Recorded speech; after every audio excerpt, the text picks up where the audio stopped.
it's the Shitcase cinema. Oh man, this is the greatest film I've ever seen, or I had the privilege of reviewing here on Shitcase Cinema. I mean, I was crying with tears of laughter, not how terrible this film is, but just how amazingly just... Alright, let's just face it, it's bullshit, okay? So this is our hero, and let him explain in his very first sentence what is going on. This has been my home for 10 years. Every day I've trained to be as good a martial artist as my father. I am a man now, and it's time I went home. Right, so he's been in reform school or something for 10 years, which is for young punks to think on, and now he's a man and he can just leave. Already this is ridiculous, but at least there's a photograph of Jean-Claude Van Damme which gives this movie some brownie points. So as you can clearly see, this is a very low budget film, and apparently our hero, played by James Bennett, also directed this crap. Although this film is so bad, when you get to the credits at the end, it's a completely different guy who directed it.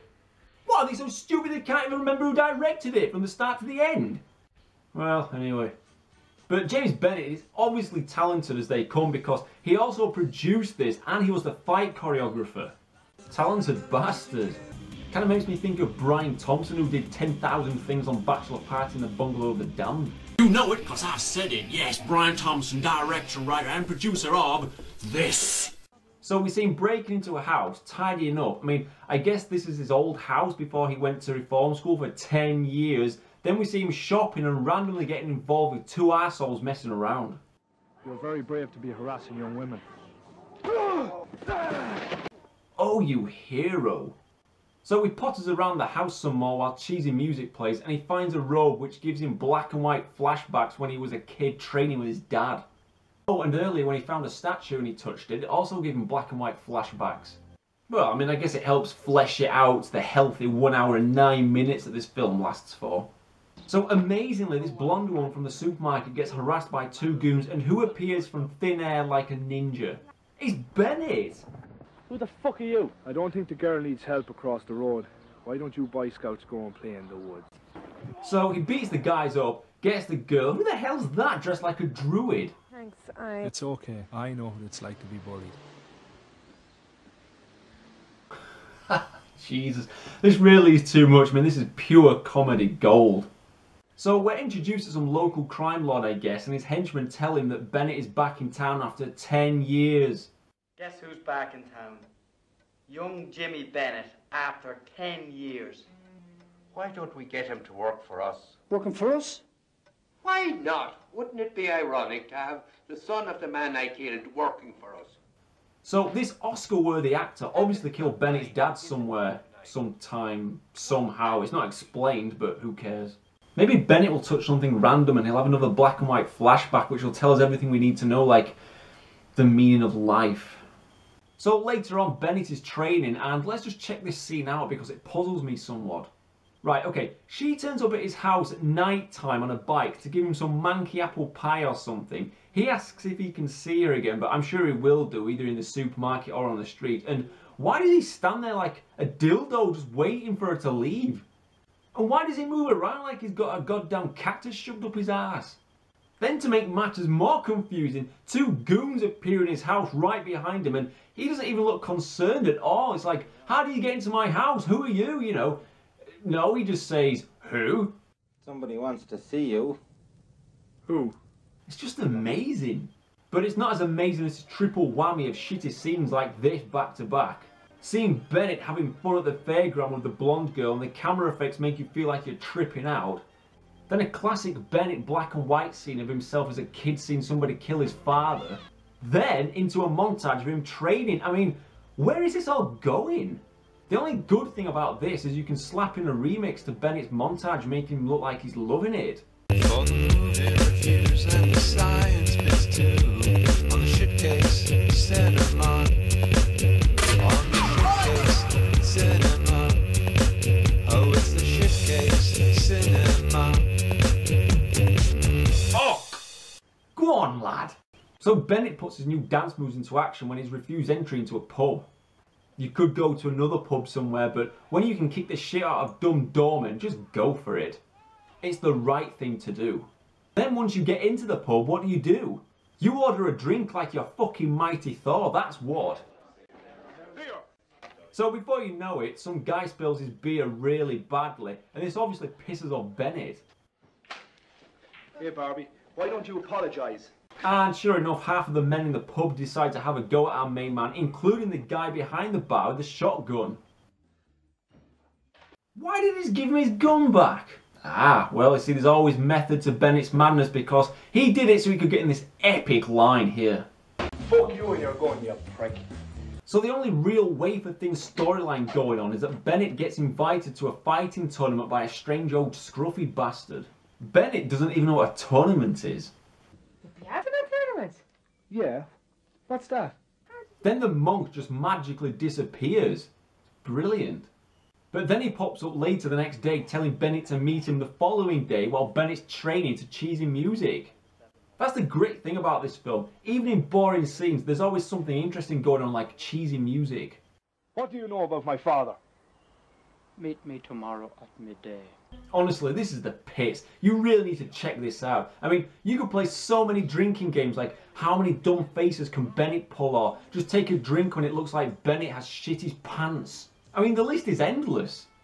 So the training begins when the old fossil pulls out some bagpipes and makes Bennett run around half naked. Really? And the guy directed this? Why would you want to run around half naked in the woods? Oh, Bennett. And I love how creative it is at coming up with character names. Bennett's his real name. Man alive, this is so awesome. I could watch this all day, but we need to get this over with, as I'm sure there are many other things we'd all rather be doing than watching this shite. Like seeing Professor Bruce getting abused over and over. And because Professor Bruce never appears in these videos these days, if you want to see him get abused over and over, just leave him a comment in the comment section or on the Facebook group. Why not? Stop shaving your don't It's hard to sum up Fatal Deviation because nothing really goes on. It's just fragmented scenes of weirdos all just spliced together, just doing nothing at all.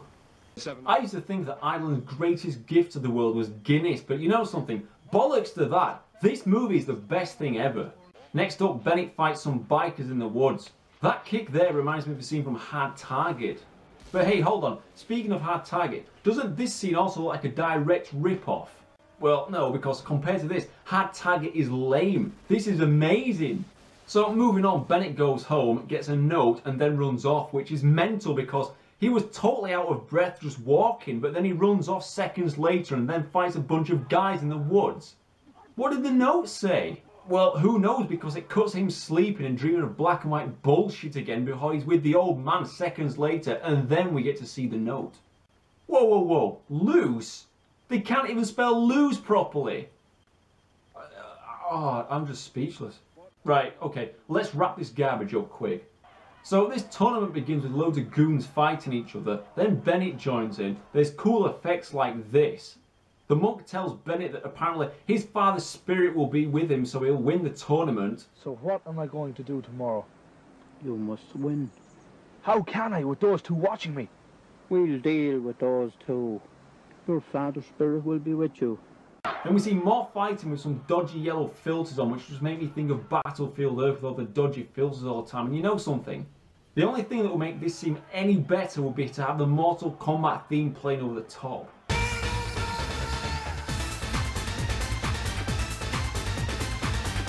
But anyway, we then get to the Final match.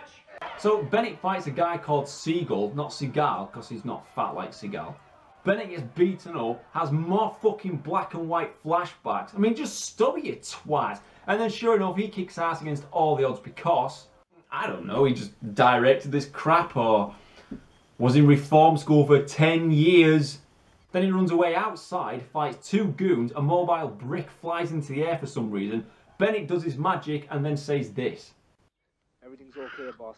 The old Professor Bruce wannabe nods like he approves of all this priceless footage, and then Bennett kills a bunch of goons, and then it's time for the ultimate showdown, so enjoy.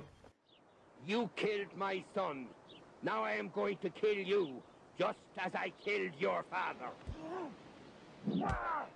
You killed my father. Now I'm going to kill you, just like I killed your son.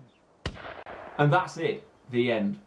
Now here's some of my favourite moments in Fatal Deviation. Number one, now do you remember when Bennett saved the girl from the goons? Well, he dropped his shopping bag, I guess, and when he got home his eggs were broken. Yes, shite, like this film, mate.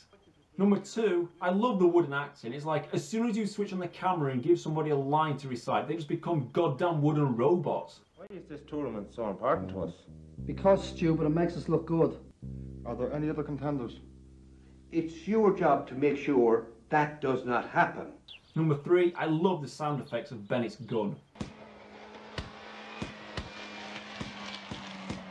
Number 4, Bennett constantly walking around aimlessly while shite cheesy Irish folk music plays. This feeling inside.